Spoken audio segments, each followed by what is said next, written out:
Vamos a comenzar otra vez. Segunda de Pedro, capítulo 1, versículo 3. Dice el versículo clave, dice: como todas las cosas que pertenecen a la vida y a la piedad nos han sido dadas por su divino poder. Todo, hermano, todo lo que pertenece a la vida, dice que nos lo dio Dios solamente por la piedad y por su divino poder, mediante el conocimiento de aquel que nos llamó por su gloria y excelencia, solamente por el conocimiento de nuestro Señor Jesucristo, porque Él es el único que tiene la gloria y la excelencia. Él es el único. Esta tarde vamos a reconocer y vamos a comprender los dos diferentes usos de la palabra fe. Hoy vamos a aprender lo que es la fe y lo que viene proveyendo fidelidad. A eso viene a caer la fe, una fidelidad hacia Cristo. Vamos a confirmar que el ser manso no significa que seamos débiles, porque esta tarde vamos a aprender lo que es fidelidad, mansedumbre y dominio propio. Son los últimos tres de los dones del Espíritu Santo. Y dice, también vamos a elegir, si vamos a querer una disciplina, ya sea por compromiso, y vamos a evitar la disciplina por corrección. Sabemos que esa disciplina por corrección, pues nadie nos gusta, ¿verdad? Que nos disciplinen para corregirnos, y eso es lo que vamos a aprender esta tarde para poderlo evitar. La confianza en el amor de Dios por nosotros dice que nos hace dar frutos de amor, gozo y paz, y eso, hermanos, lo vamos a ir convirtiendo. Dice que es un conducto del amor de Dios hacia los demás, y vamos a mostrar paciencia, amabilidad y bondad. Y después dice que conforme vayamos aprendiendo del Espíritu Santo, dice que nos va a llevar a dar y a recibir amor en mayor medida, demostrándonos fidelidad, mansedumbre y dominio propio. Entonces, ¿por qué vamos a comenzar? Vamos a comenzar por el amor, el gozo y la paz. Cuando usted recibe a Cristo en su corazón, empezamos a experimentar lo que es el amor agape. Por eso nos da esos tres principios: el amor agape hacia Dios, el primer amor, recordarnos, el primer amor hacia Dios, y luego eso nos da un gozo. Usted ya lo experimentó cuando tuvo ese encuentro con nuestro Señor Jesucristo, te da ese gozo. Después de ese gozo dice que te da una paz en tu vida. ¿Por qué? Esa paz, ¿qué significa? Que tú sabes y reconoces que Dios perdonó ya tu pasado, y que el que te lo trae a recordar es el enemigo. Por eso lo tenemos que reprender. Primero son esos tres pasos. Después dice que por medio del amor de Dios, dice que vamos a ir mostrando paciencia, amabilidad y la bondad. Entonces no se desespere. Si apenas van los primeros tres, no se desespere. Poco a poquito vamos a ir avanzando. Después de esos tres, dice que a medida que el Espíritu nos lleva a dar y a recibir amor en mayor medida, dice que empezamos a demostrar fidelidad. ¿Fidelidad a quién? A nuestro Dios. Mansedumbre. ¿Mansedumbre a quién? Hacia los demás. Porque eso es ser manso. Cuando uno empieza a dominar el carácter, la ira, a no empezarte a enojar, a no exaltarte. Y luego de ahí dice que viene el dominio propio. Usted ya controlando la ira, empieza a controlar el dominio propio hacia usted. Vamos a comenzar esta tarde en el libro de Mateo, capítulo 21, versículo 18. El libro nos dice que en el Antiguo Testamento, el concepto de la fe dice que generalmente se centraba en Dios. Usted recuerda que antes nada más hablaban de que teníamos que tener fe a esa voz que escuchaban los pueblos, porque era nada más de la manera que Jehová se demostraba a ellos, por medio de la voz. Dice que ya en la nueva, y que nos exigía tener una absoluta confiabilidad en Dios, y Dios nos exigía ser leales a Él. Y en el Nuevo Testamento dice que, sin embargo, la fe puede significar ya confianza, una confianza en Dios, una fe creyente en base a la confianza, a la fidelidad a nuestro Señor Jesucristo. Vamos al libro de Mateo, capítulo 21, versículo 18. Dice aquí una parábola de nuestro Señor Jesucristo que iba por la mañana. Dice que él iba caminando, ¿verdad? Y dice que, dice, por la mañana, volviendo a la ciudad, el Señor Jesús tuvo hambre. Y viendo una higuera cerca del camino, dice que se acercó a ella y no halló nada de fruto. Dice que nada más encontró puras hojas. Dice, el libro cuenta que cuando en el mes empezaba la higuera, dice que se hacía frondosa. Había unas hojas grandes. Y eso significaba, cuando la gente miraba esa higuera frondosa con unas hojas grandes, era porque ya tenía el fruto. Por eso la gente se acercaba a comerlo. Y dice que cuando el Señor Jesús se acercó, porque él miró esa hoguera, resulta que la hoguera no tenía nada de fruto. Entonces dice que él dijo: nunca jamás nazca de ti fruto. Y luego se secó la higuera. Cuando el Señor Jesús dijo eso, que se secara, dice que la higuera se secó. Entonces los discípulos, pues que estaban alrededor de ellos, pues se quedaron sorprendidos, ¿verdad? Asustados, yo pienso, porque yo si me hubiera asustado, tal vez pensaría que el Señor Jesús a lo mejor estaba molesto porque no encontró fruto, por eso la secó. Entonces ellos le preguntan, dice, ¿cómo es que se secó enseguida la higuera? Respondiendo Jesús les dijo: de cierto os digo, que si tuvieres fe y no dudares, no solo haréis esto a la de la higuera, sino que si a este monte le dices: quítate y échate en el mar, será hecho. Y todo lo que pidieres en oración creyendo, lo recibirás. Aquí el libro nos dice que cuando el Señor Jesucristo señalaba lo del monte, es porque dice que enfrente de él estaba el monte Sión. Y dice que por eso él dijo, refiriéndose a que si él le decía a ese monte que se moviera, se iba a mover. Y nos dio otra parábola en el libro de Mateo, capítulo 24, versículo 1 y 2, porque dice que él ahí también les presentó otro milagro que iba a pasar. Cuando dijo estas palabras nuestro Señor Jesucristo, dice: cuando Jesús salió del templo y se iba, y se acercaron sus discípulos para mostrarle los edificios del templo, respondiendo él les dijo: ¿ves todo esto? Dijo: de cierto os digo que no quedará aquí piedra sobre piedra que no sea derribada. ¿Qué era lo que el Señor Jesucristo nos estaba dando a entender? Dice aquí que fueron unos ejemplos para los discípulos del poder de la fe inquebrantable. Dice: la oración puede mover montañas y la fe es un requisito propio. A medida que vivimos en sumisión a la voluntad de Dios, ¿qué significa sumisión? Quitar ese orgullo, tener humildad, dice, y hacer la voluntad de Dios. Dice que ahí mismo estamos nosotros ejercitando lo que es la fe. ¿Qué quiere decir ejercitar? Practicar, que era lo que siempre hemos estado hablando desde que hemos agarrado nuestros libros, ¿verdad? Practicar día a día el leer la palabra, practica la oración, practica cantos, practica la amabilidad. Ahora estamos viendo los dones del Espíritu Santo, la mansedumbre, la paciencia.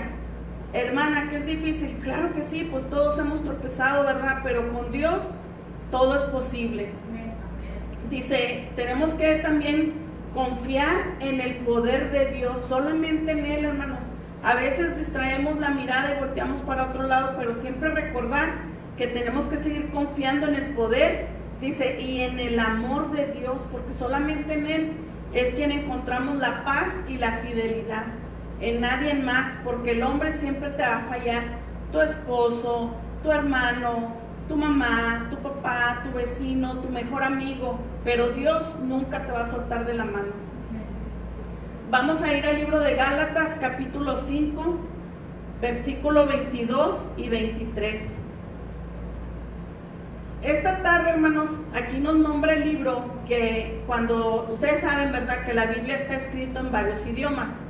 El griego, el latín, se escribió en muchos idiomas, entonces tienen que adaptar referente a la cultura de cada país, las parábolas, las palabras, porque nosotros entendemos un tipo de palabras, un tipo de significados, y los americanos, si usted pudiera leer la Biblia en inglés, es totalmente diferente muchas palabras al español.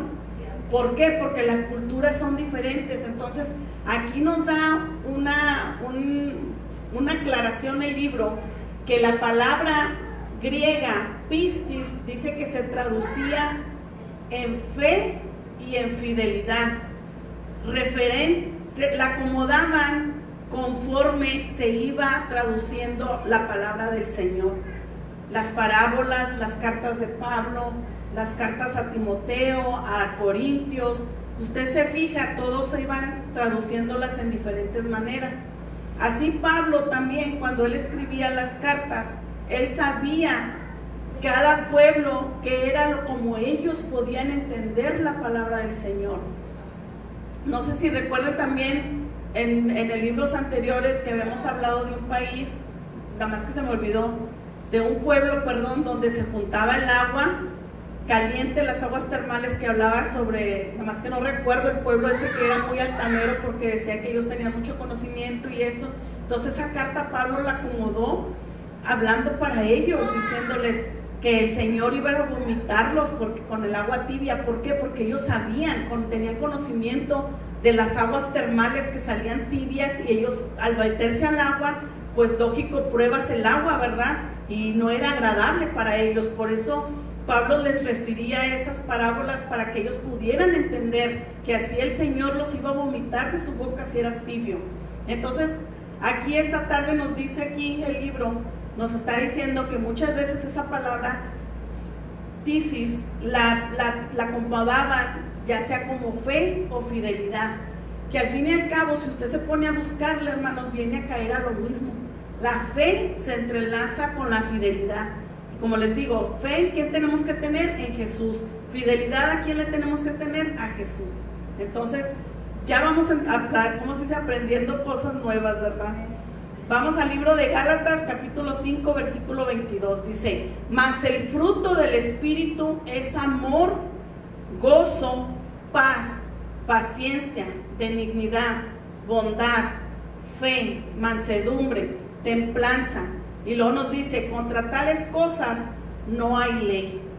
La fidelidad es una característica, y también la honradez, que se ve a lo largo de la Biblia. Conforme usted lo vaya leyendo, hermanos, se va dando cuenta que nuestro Señor Jesucristo habla mucho de la fidelidad y de la honradez que tenemos que tener cada uno de nosotros. En el libro de Mateo, capítulo 24, versículo 45, también nos da una enseñanza de cómo Jesucristo usó la palabra de la fe. Capítulo 24 del libro de Mateo, versículo 45.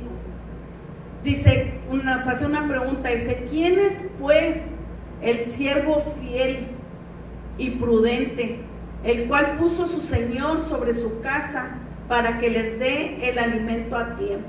¿Se fijan cómo fe lo convirtió en fiel? La palabra, porque la tuvieron que acomodar, por eso dice: ¿quién es el siervo fiel y prudente, el cual puso su Señor sobre su casa para que les dé alimento a tiempo? En el libro de Lucas también nos da otra escritura. Libro de Lucas, capítulo 42, capítulo 12, versículo 42. Traigo un poco de adrenalina, no sé si se me subió el azúcar, por eso me trabo. No sé si me sientan un poco nerviosa, pero a veces así me pongo cuando se me sube o se me baja el azúcar. Le digo yo a mi hermana: sí, ahí la tengo la botellita, por favor. Dice la palabra de nuestro Señor Jesucristo: y le dijo el Señor: ¿quién es el mayordomo fiel y prudente? Gracias. Al cual su Señor pondrá sobre su casa para que su tiempo les dé su ración.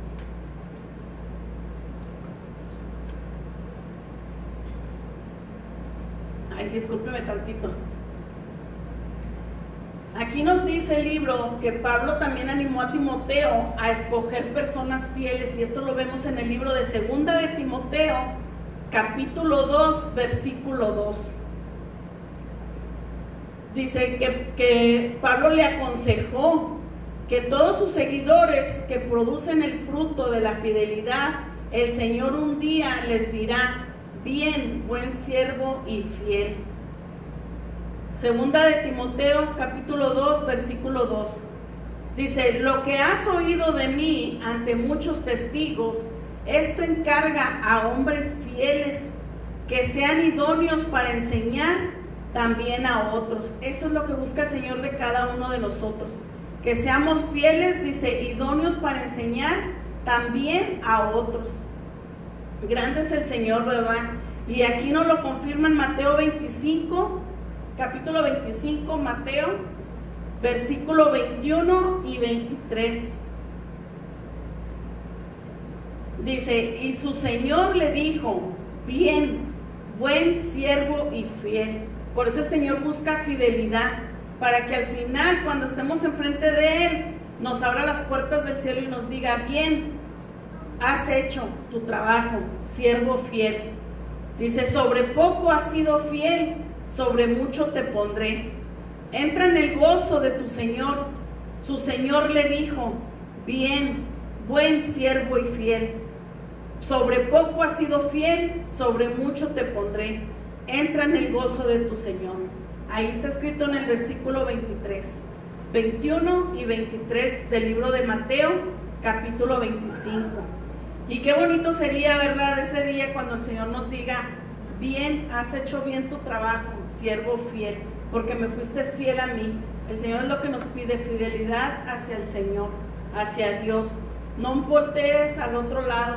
El Señor es el único que tiene el poder, quien tiene el amor, quien te da la paz, quien te da el gozo y quien te puede dar el que tengas tu paciencia, mansedumbre, templanza y te ayude que tengas dominio propio. Vamos ahora al libro de Hebreos, capítulo 11, versículo 1. Y aquí, hermanos, vamos a poner un poquito de atención. Yo les voy a leer, ustedes ahí sigan mediando, sigan siguiendo con su vista, ¿verdad? Vamos a leer todo el capítulo 11. No es todo, ahorita vemos hasta dónde nos va a guiar el Señor esta tarde.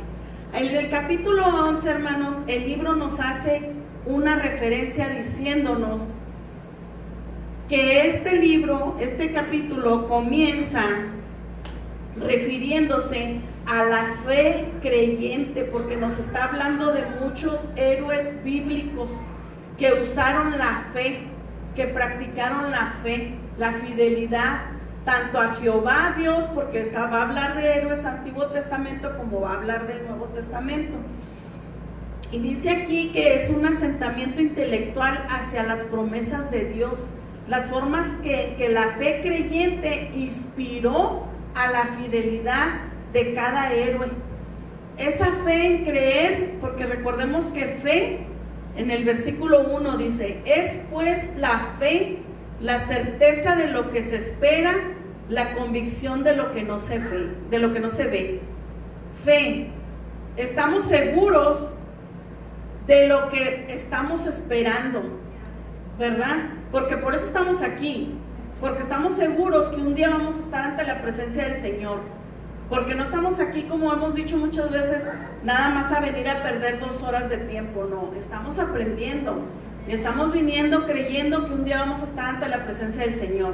Entonces la fe es la certeza de lo que un día vamos a estar enfrente del Señor. La convicción, ¿qué quiere decir la convicción? Es cuando tu corazón se conmueve, se llena de esa paz, esa tranquilidad, dice, de algo que no vemos, porque eso es lo que el Señor te da, que es parte de ¿qué? De la fe, de la paz, ¿verdad? Entonces dice que practicando la fe, dice que es lo que nos va a inspirar a ser fieles a Dios. ¿Se fijan cómo se relaciona, verdad? Practicando la fe en Dios es como vamos a tener esa inspiración, a tener esa fidelidad hacia Dios. Nadie nos puede cambiar, nadie de las personas, solamente el poder y la misericordia de Dios. A veces queremos cambiar a nuestro esposo, a veces queremos cambiar a nuestra hermana, a veces queremos cambiar a la vecina, pero no, el único que puede y el único que tiene el poder es Dios, nada más que Él. ¿Qué es nuestro trabajo? Pedirle al Señor que tenga misericordia de esa persona. Solamente eso es lo que no tenemos que hacer.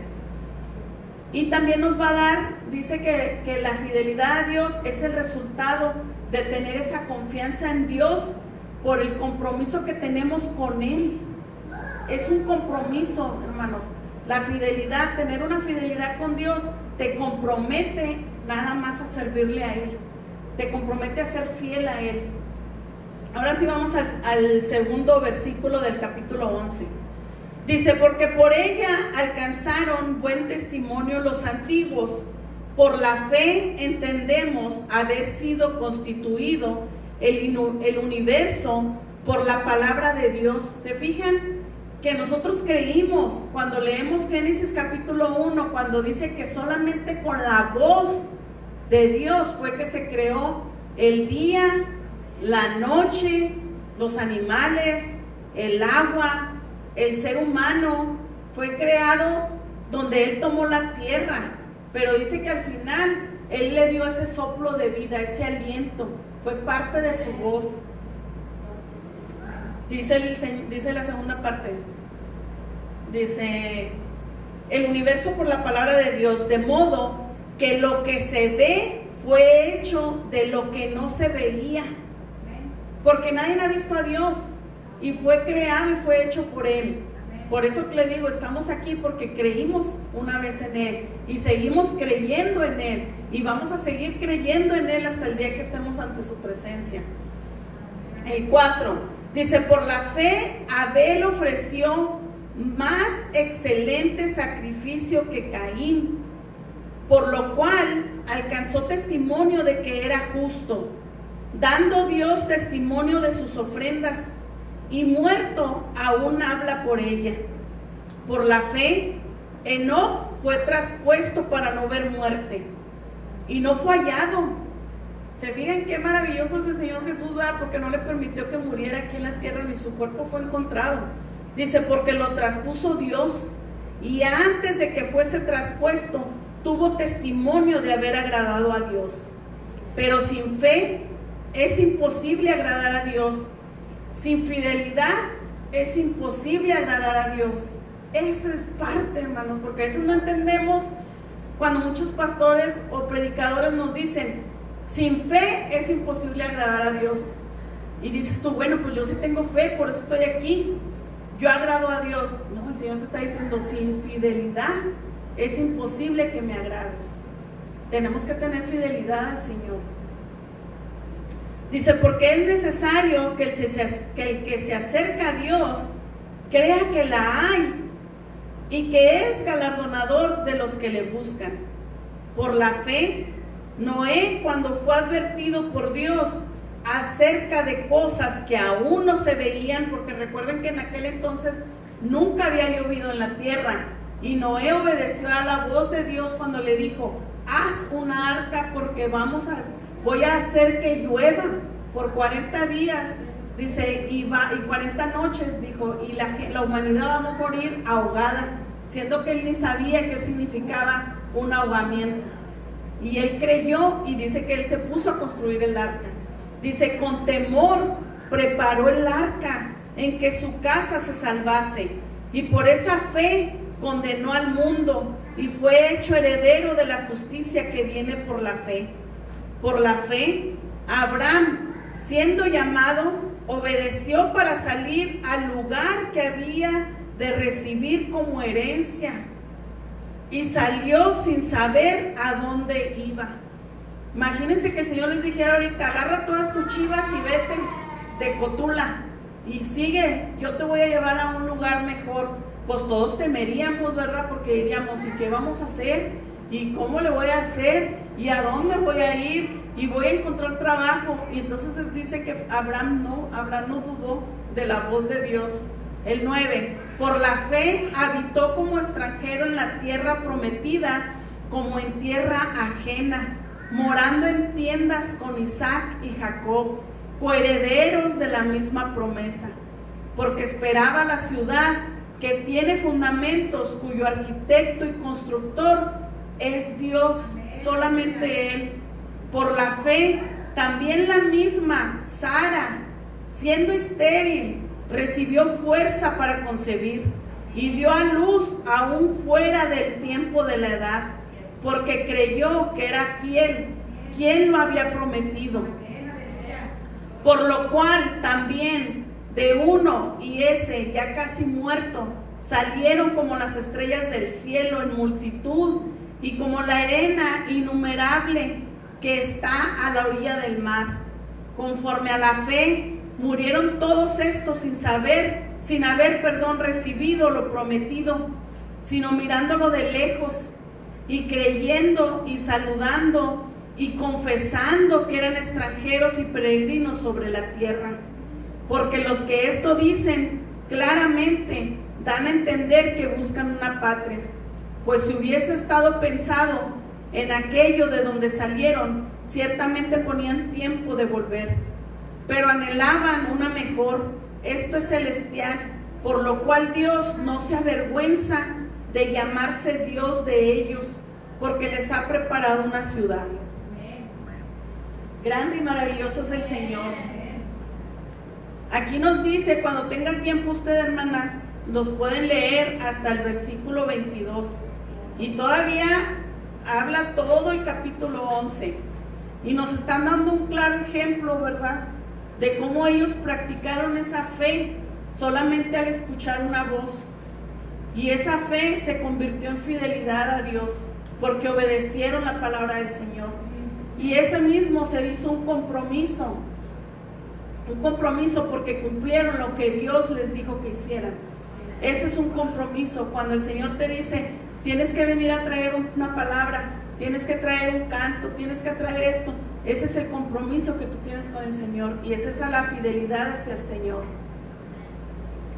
Vamos al libro de Salmos, capítulo 25.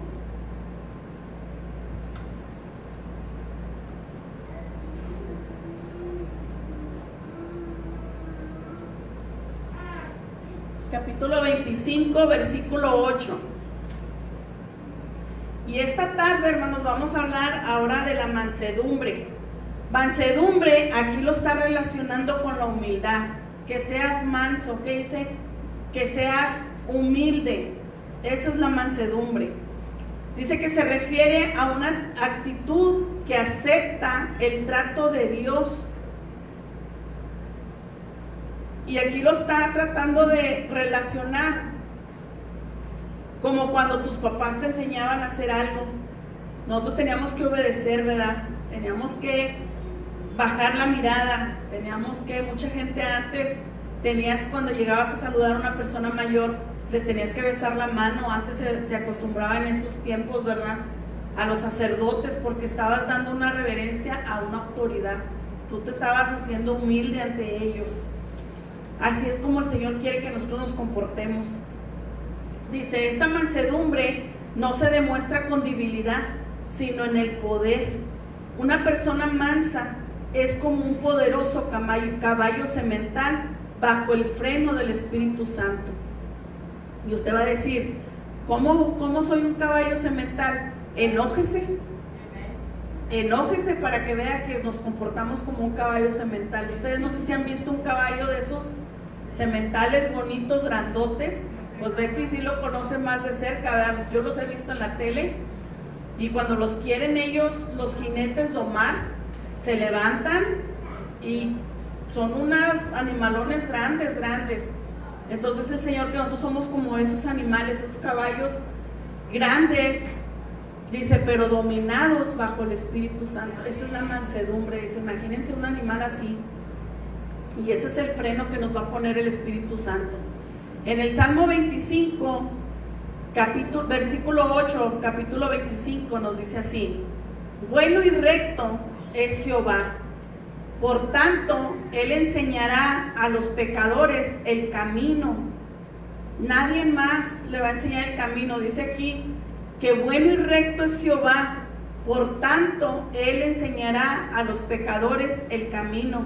Encaminará a los humildes por el juicio, y enseñará a los mansos su carrera.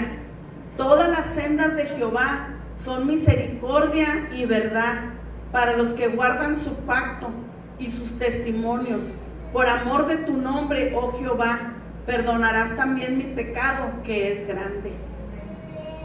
vamos a entender un poquito.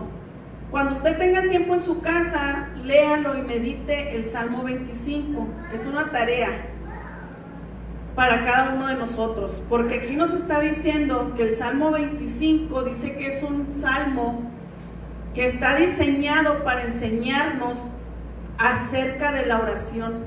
Dice que este salmo lo están llamando ellos como si fuera el abecedario de la oración, que está de la A a la Z, nos enseña. Es como cuando nos enseñan en la escuela el 1, 2, 3, bueno, así dice que este salmo está diseñado cómo podemos hacer una oración bien, como quien dice, ándale, bien diseñada hacia Dios. Dice que en los versículos del 1 al 10, el salmista se dirige al Señor, le declara su confianza y le pide que nadie del pueblo de Dios sea avergonzado. Aquí nos está enseñando humildad, primeramente, ¿verdad? Reconocimiento, la confianza, que es parte de la fe y de la fidelidad, y pedir humillación, un ser humilde, pidiéndole siempre por el pueblo de Dios que no sea avergonzado. Dice, hace dos súplicas. Una, que el Señor le enseñe y lo guíe.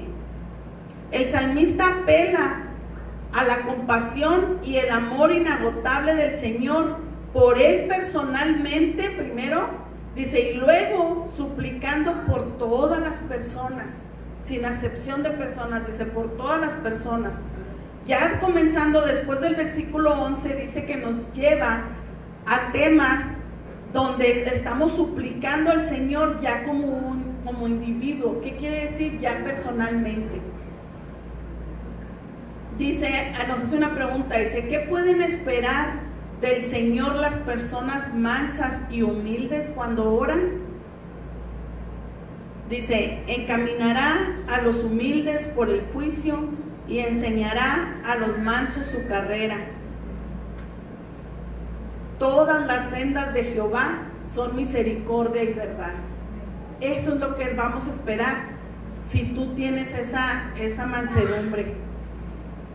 En este versículo del capítulo 25, del Salmo 25, perdón, dice aquí que nos está enseñando tres conceptos claves.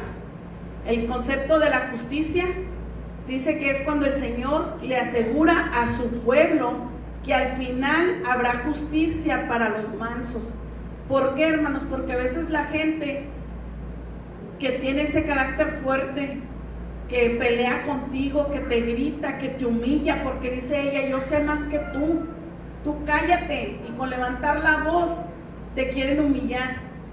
Pero ellos no saben que si tú te estás callando la boca y que tú estás cerrando la boca, no es porque les tengas miedo, o no es porque tú sepas menos, no, simplemente porque estamos en un proceso de ser mansedumbres, de practicar la mansedumbre, ser mansos.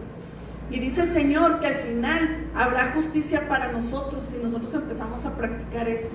Y el Señor dice que se va a encargar de ellos, Él va a tener se va a encargar de ellos, van a tener ellos su castigo o van a tener su pago, no sabemos, solamente Dios es el que sabe.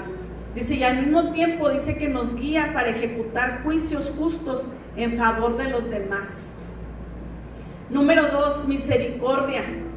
Dice que el salmista apela a bondad y rectitud del Señor, aunque la rectitud a veces puede hacer que las personas sean intolerantes al fracaso. La bondad de nuestro Dios recto se ve en su misericordia hacia su pueblo, incluso hacia aquellos que se descarrían. Grande es el Señor y maravilloso, ¿verdad? Porque Él es grande en misericordia, porque nos lo demuestra día a día. Número 3, verdad. Gracias a la sólida fidelidad de Dios, hay consistencia entre los que Él dice y hace. Convencidos del carácter amoroso de Dios, los mansos pueden aceptar los tratos de Dios como buenos sin disputarlos ni resistirse.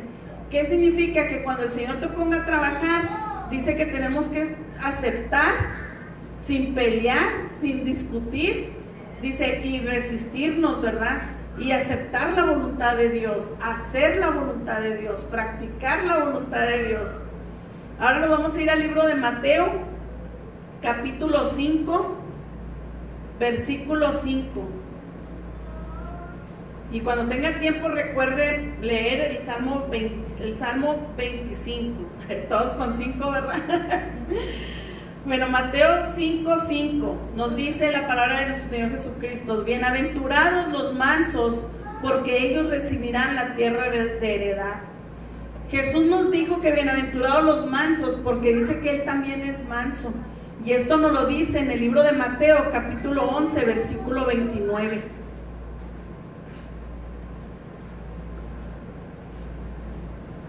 Mateo 11, versículo 29. Dice el Señor: yo soy manso y humilde de corazón, y hallaréis descanso para vuestras almas. Si el Señor es manso, dice que nosotros también tenemos que aprender a hacer tener esa mansedumbre. ¿Qué mejor ejemplo podríamos seguir que el de Jesús? Él es tanto un león, dice, como el cordero. Porque Él no demuestra ustedes han visto un león enojado, pues yo no, ¿verdad? Nada más que en la televisión, y nada más donde hacen como le hace Victoria, ¡rar! Nada más con que nos pelen los dientes, yo digo que pues ahí nos da el infarto, ¿verdad? Entonces nos pone como ejemplo, dice que Jesús así es, el león, dice, y así se viene a convertir como un cordero, porque a eso fue a dar a la cruz. Él no peleó, decía que el Señor Jesús con el simple hecho de abrir la boca y decirle a Dios, destrúyelos, Dios lo hubiera hecho. Pero Él estaba aceptando, se humilló ante su Padre y aceptó, y no disputó, no habló, aceptó la voluntad de su papá. Y Él dijo, aquí estoy. Dice, si ha de pasar esta copa, que pase sobre mí. Y mejor ejemplo no podemos tener, ¿verdad? Y eso nos hace nuestro corazón chiquito. Por eso nuestra voz nuestra garganta se nos cierra, porque si tú estuvieras ahí no lo hubiéramos podido resistir. Pero nos dice el Señor, si yo pude, tú también puedes. Aceptar la voluntad de mi papá, hacer la voluntad de Dios.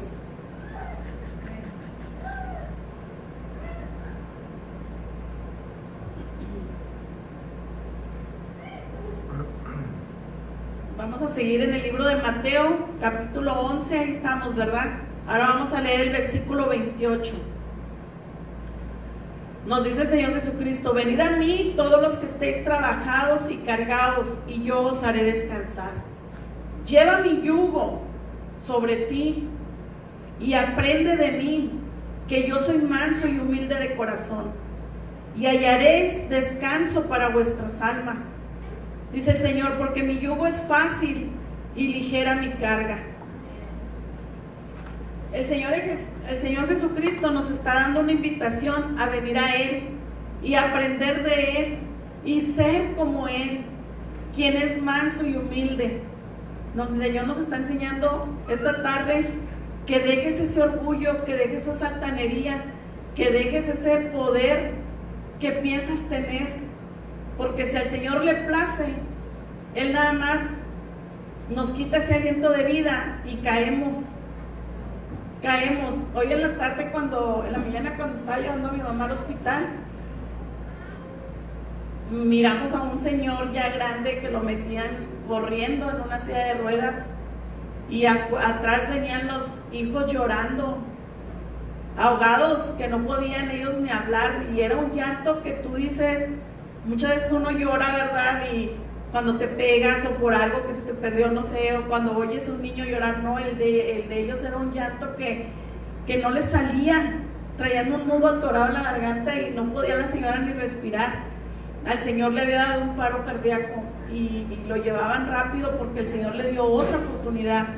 El Señor volvió a respirar y lo llevaban al hospital, y el Señor lo volvieron a internar al hospital, y pues ya los hijos estaban un poco calmados, y ahí es cuando te demuestra el Señor qué tan débil eres, porque ante Él, si Él dice duerme ahí sentado, nos quedamos así, o aquí yo parada, el Señor me dice duerme y me voy a caer y ya nadie me va a levantar. Entonces el Señor te dice, despójate de ese orgullo, despójate de ese poder, despójate del yo puedo, del que yo quiero. No, acepta lo que yo te estoy mandando, acepta lo que el trabajo que te estoy dando. Nos está enseñando, nos está pidiendo nos está ofreciendo esta tarde esa invitación a que vengas a Él. Si te sientes cargado, si te sientes cansado, es el Señor, porque mi trabajo no debe de ser una carga para tu vida, debe de ser algo fácil de llevar y con la ayuda nada más del Espíritu Santo. Vamos al libro de Primera de Corintios, capítulo 9, y ya vamos a terminar, hermanos. Primera de Corintios, capítulo 9, versículo 24, y aquí vamos a entrar a lo que viene siendo el dominio propio. Y aquí nos dice el título, dominio propio por el Espíritu Santo. En el Nuevo Testamento dice que incluye 3 palabras que representan diferentes niveles de disciplina. Hay disciplina de la corrección, disciplina del compromiso y la disciplina del dominio propio. El nivel más bajo, aquí lo está diciendo el libro, lo está comparando, con la disciplina de corrección. Dice, este tipo de instrucción y de corrección es como lo dan los adultos a sus niños. Porque nosotros, si queremos a nuestros hijos, vamos a disciplinarlos con corrección. ¿Por qué? Porque no queremos que sus vidas o sus cosas las hagan mal. Era como la práctica que yo tenía con mi hijo, y le digo yo a él, yo quiero que seas un hombre que aprendas a hablar con las personas, a tratar bien a las personas adultas, a que seas un niño que cuando ellas te miren, las señoras, cuando vayas a la iglesia y tú saludes, ellos digan, mira qué niño tan bien educado, mira qué niño tan bien portado, mira qué niño que no contesta, que no es grosero. Le dije, ¿por qué? Porque el que se mira mal, primero soy yo y después eres tú. Así es Dios con nosotros. Si nosotros nos portamos mal, primero ponemos en mal a Dios y después nos ponemos mal nosotros. Porque siempre van a decir, mira la que va a la iglesia, mira la que es cristiana, y luego ya después hablan de ti, ¿verdad? Entonces aquí lo está comparando con ese tipo de disciplina de corrección. Dice que el segundo nivel de disciplina se llama una disciplina de compromiso, y esta tarde lo vamos a leer ahorita. Primero vamos a leer el primero de Corintios, capítulo 9, versículo 24, y empieza con una pregunta. Aquí era lo que les hablaba, que las cartas de Pablo iban dirigidas a varios pueblos y los acomodaba conforme era su cultura. Y aquí, en esta carta que Pablo escribió al libro de Corintios, nos dice que era porque el pueblo de Corintios era un pueblo que se dedicaba mucho a las competencias, a competir en carreras como las olimpiadas y todo eso. Por eso habla de esta manera. Empieza con una pregunta, dice, ¿no sabéis que los que corren en el estadio, todos a la verdad corren, pero solamente uno, dice, se lleva el premio? Corren de tal manera que lo quieren obtener. Dice, todo aquel que lucha, de todo se abstiene. Cuando los corredores, los atletas se preparan para una carrera, ellos se tienen que abstener de muchas cosas, de comida, de dulces, de cocas, de fiestas, de desvelos. Entonces por eso dice que ellos, para llegar a esa lucha, ¿verdad?, se tienen que abstener de muchas cosas. Bueno, así nosotros ahora lo vamos a aplicar en la vida cristiana. Por eso les digo que Pablo tenía que adaptarlo a los pueblos de diferente, como se hubiera actividades. Entonces nos dice aquí, dice, todo aquel que lucha, dice, de todo se tiene que abstener a la verdad para recibir una corona corruptible, porque es un trofeo terrenal, ¿verdad? Cuando ganas el primer lugar, ya sea medalla de oro o copas, ¿verdad? Entonces por eso dice, pero nosotros, dice, si te abstienes de todo eso y llegas al final de la carrera, dice que vamos a obtener una corona que es incorruptible.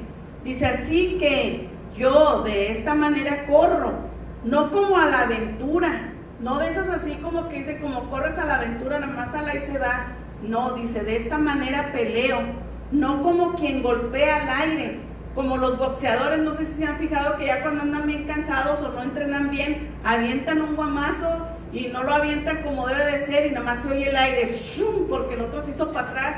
Entonces no practican bien. Entonces por eso él lo estaba comparando con eso. Dice, no como quien golpea al aire, dice, sino que golpeo mi cuerpo y lo pongo en servidumbre. ¿Qué quiere decir servir, verdad? Mansedumbre, vuelve a caer lo mismo, está entrelazada la palabra. Dice, no sea que habiendo sido heraldo para otros, dice, yo mismo venga a ser eliminado. Qué triste, ¿verdad? A veces leemos, no sé si le ha pasado, este capítulo yo ya lo había leído, pero el Señor no me había dado esa ilustración. A veces por eso mismo nos ayuda mucho los libros, porque nos da esa ilustración, porque lo lees y a veces de lo mismo que lo lees no lo vas entendiendo. Dices tú, bueno, pues ¿qué tiene que ver una carrera con que te abstengas? Entonces a veces uno tiene que hacer muecas y tenemos que, bueno, como yo, ¿verdad?, tengo que imaginarme que los boxeadores, y tengo que ayudarnos a entender un poquito la palabra del Señor. Bueno, lo que el Señor nos ilustra, ¿verdad?, cuando estamos estudiando. Entonces aquí nos dice, vamos a ir ahora al libro de Primera de Timoteo, capítulo 4, y vamos a leer el versículo 7 y 8. Este es referente a la disciplina del compromiso.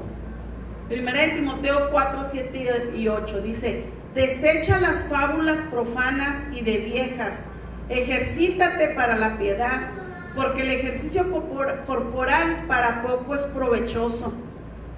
Era lo que le hablábamos referente a la práctica. Cuando una mujer o un hombre empieza a hacer ejercicios para hacer fisiculturismo, ustedes han visto que se ponen fuertes, ¿verdad?, los músculos, pero si lo dejan de hacer, los músculos flaquean, o sea, se hacen flácidos. Entonces por eso dice que que para eso, dice, es poco, no es provechoso. Dice, para todo el ejercicio corporal, dice, para poco es provechoso, pero la piedad para todo aprovecha. Eso es lo que el Señor quiere que empecemos a practicar. Dice, pues tiene promesa de esta vida presente y de la venidera. Y la última disciplina nos habla sobre la disciplina del dominio propio, y está escrita en el libro de Primera de Corintios, capítulo 9, 24 y 25, que fue lo que vimos ahorita, ¿verdad? De lo que hablábamos sobre lo que el Espíritu nos ayuda a tener ese dominio propio, que es una actitud, dice que nada más esa actitud es producida por medio del Espíritu Santo y que nos ayuda a honrar a Dios. Dios me les bendiga grandemente, hermanas, porque ya se nos acabó el tiempo. Cuando usted tenga tiempo en su casa, lea la segunda parte en Segunda de Pedro, la última parte ya, y que Dios nos siga ayudando, ¿verdad?, a entender la palabra de nuestro Señor Jesucristo. Vamos a ponernos de pie para ser despedidos.